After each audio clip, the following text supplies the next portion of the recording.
Hi everyone, my name is Steve Rowe. I've trained in martial arts for around 50 years. I am an 8th Dan in karate, international Tai Chi teacher.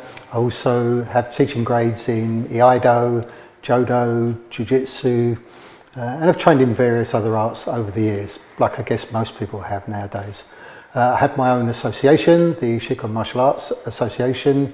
I'm chairman of the Martial Arts Standards Agency, and I run my own full-time centre here in Chatham. Today I'm going to talk about being a black belt. It's a controversial subject that there seems to be a lot of talk on social media around what a black belt is or should be, so I thought I'd briefly like to give you my views on it. When you look at black belt, it's very much like taking a university degree. If you study and work hard, you could probably do it in about 3 years. Most people probably do it in 5.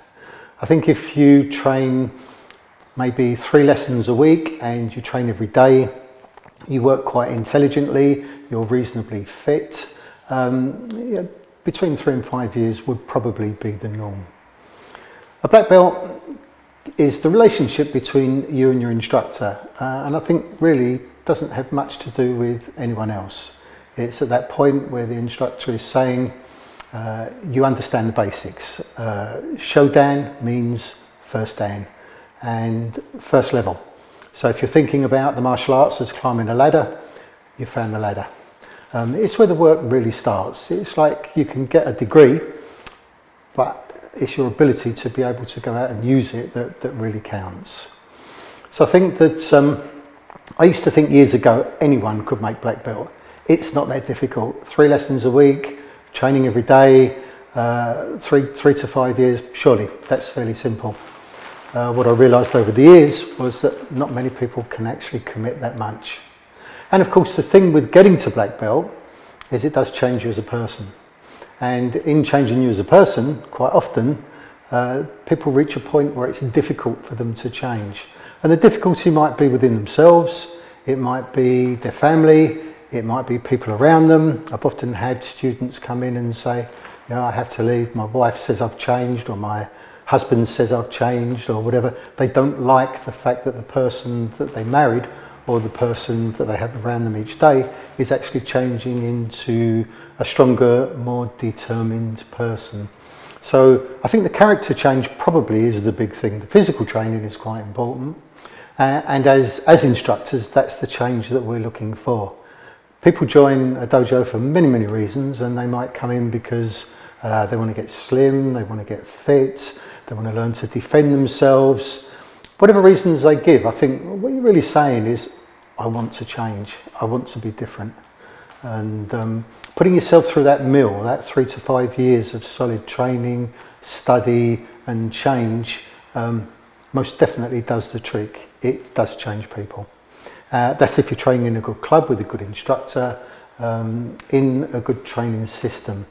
And like I say, quite often people fail along the way, whereas you think, and I guess everybody could do it, but things do get in the way. And of course people get injured, work takes them away, so there are various reasons why they stop along the way.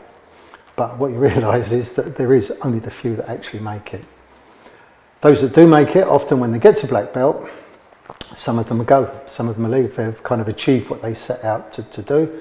And even though to us, they've only just found the ladder to start climbing, that to them was the ultimate, that's the thing that they wanted, and they're off. Those that remain then actually start the real work. And I think the journey from probably 1st Dan to 5th Dan is actually the hardest journey, because the journey through from 1st Dan certainly to 3rd Dan, 1st Dan is an instructor, is somebody who in a class would be able to repeat what he's been taught and be able to see what's right and what's wrong and help to correct it. I would expect a 1st Dan probably to be able to grade people comfortably to about green belt. By the time you get to 3rd Dan is a teacher, and a 3rd Dan should understand the ethos, they should understand the principles behind the training. And at 3rd Dan you should be able to explain the ideas and principles in your own words and be right. There are a lot of people that go to explain them in their own words and they're wrong. But you should be able to do it at third dan, and you should be right, and you should be able to produce a good first dan. So that's quite a big jump. Second dan's kind of halfway in between the two.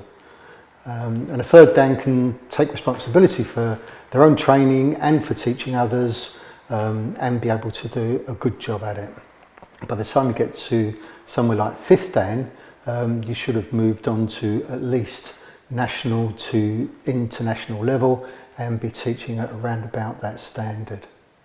So this kind of gives you an idea of what a black belt means and what it is to us, and the kind of time periods.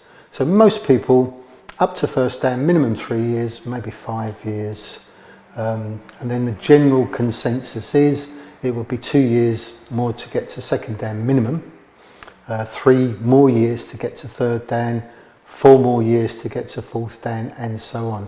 But behind that should obviously also be taking other professional qualifications, so that you become the equivalent of a level 2 or level 3 coach. You should also be taking extra tuition in child protection and how to make your club a club for all, and so on, to be able to teach diverse groups.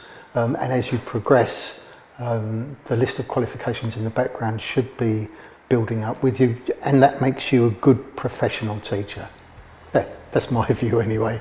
It could be different with other people, but that's mine. Thank you.